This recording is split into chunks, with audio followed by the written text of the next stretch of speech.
Hello, my name is John Jackson and we are jacksonsleisure.com. This is a Porta Potti 165 chemical toilet, camping toilet, made by Thetford.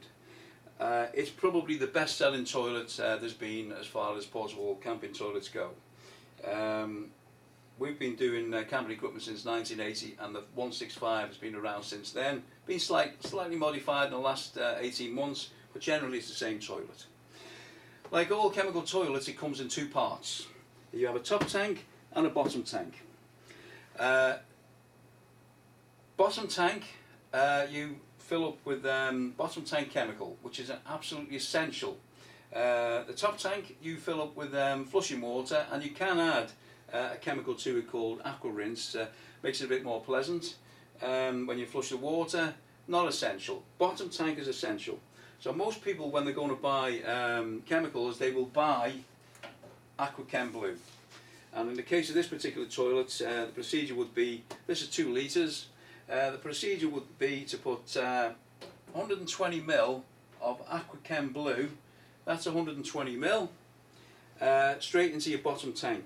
Now the way you'd normally do that would be, you'd open the toilet up, you have like a trapdoor affair here, you'd pour your 120 ml of blue in there. You'd also throw in there as well 3 litres of fresh water. So that's Aqua Blue, absolutely essential for a chemical toilet. You can't not have the chemical in the bottom tank. If there is another option apart from Aqua Blue, and it's Aqua Green. Same principle applies. The only difference between green is you can use green if you just want to use green anyway. Well, the difference between green and blue is if you're going to empty your toilet into a septic tank, then you must have green. Septic tanks are like a biological action going on there. If you put the dispose with the blue chemical in the bottom tank into a septic tank, you're going to kill off the septic tank.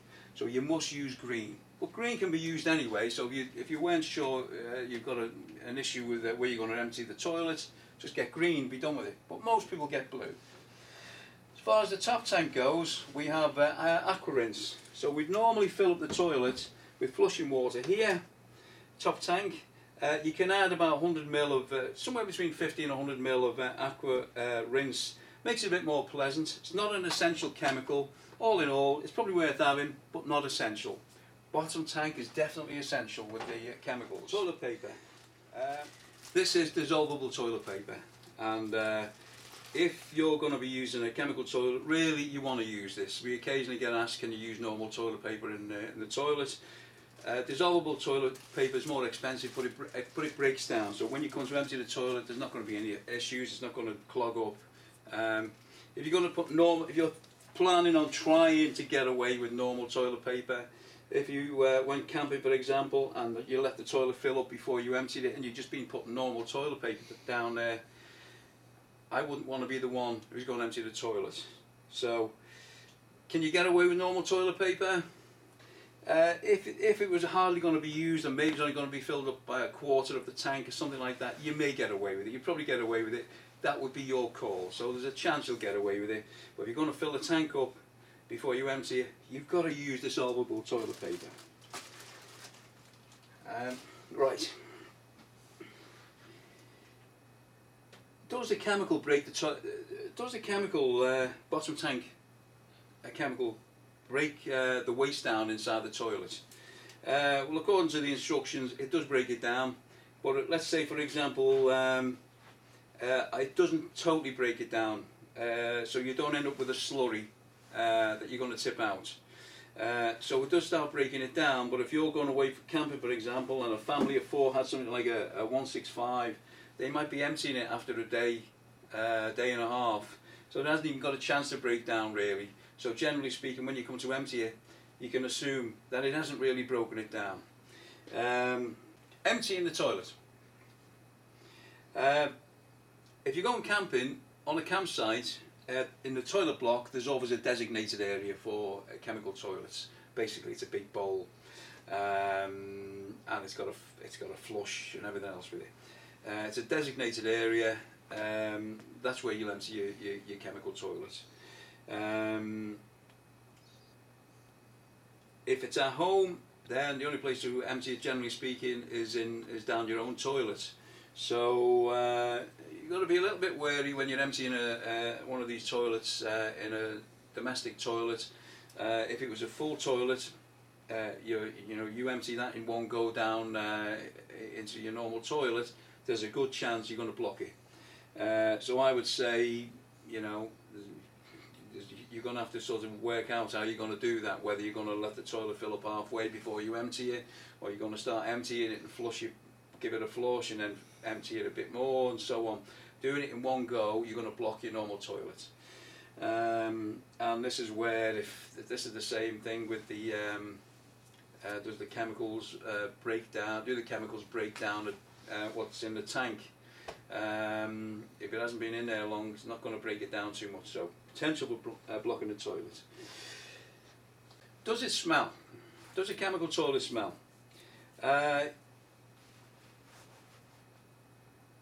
It does smell. It doesn't smell bad, but if there's a smell, it's only a chemical smell that you have. So you're not going to smell anything else. You get a chemically type smell. It's not a bad smell. It's not a strong smell. It's there. If you're going camping, for example, a lot of people have a toilet tent, so it's obviously a well ventilated area anyway. If you've got a trailer tent or something like that, and you've got a little corner toilet area, that's well ventilated, so it's not at all an issue. The only time it might be an issue, and it's not a big problem, is let's say you use one of these as a spare toilet in the house for somebody staying over for one reason or another. There's a slight chemically smell. It's not bad and it's not overpowering or anything like that, but there is a slight smell there. How long does it last before you have to empty the toilet? How long is a piece of string? I mean, say if it was a family of four and they've gone camping and they were going to be hanging around a tent and this was the only toilet they had, they'd be, if they went away for a weekend or went on the Friday evening or coming back on the Sunday evening, they will have emptied that toilet twice. So it will have been, the final one will have been on the Sunday prior to leaving, and they probably would have emptied it on the Saturday night as well. So, but it depends. It depends how many people are using it, and so. The other thing as well is it heavy once it's filled up. It is heavy. It's 21 litres. So for you to carry it, it's quite heavy. So we've occasionally had people ask, "Oh, I'm not going to be able to carry it. It's going to be too heavy."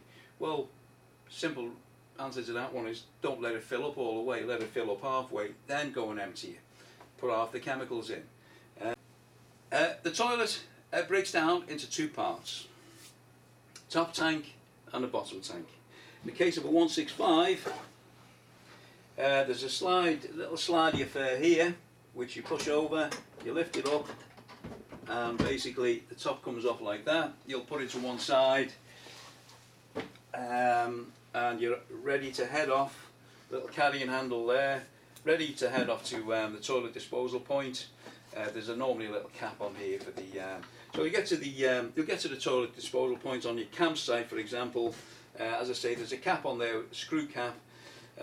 You'll pull this around like that, unscrew your cap, you're ready to empty it out. There's a little button you press here as well with this particular toilet, and you're ready to empty it. So you just press that, lets a bit of air in as well, empty the toilet out. Most people might have a bottle of fresh water here. Once it's empty, they'll tip it in, put the cap on, shake it round, take the cap off, and then just give it a bit of a clean out.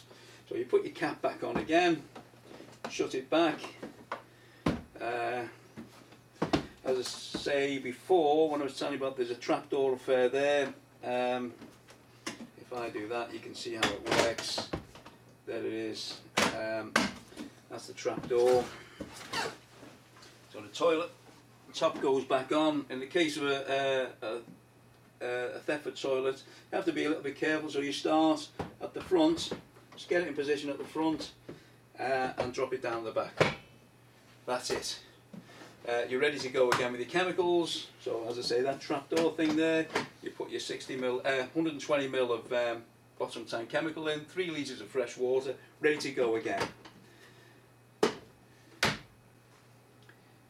One of the questions we get asked from time to time is when do you know the toilet's ready to empty?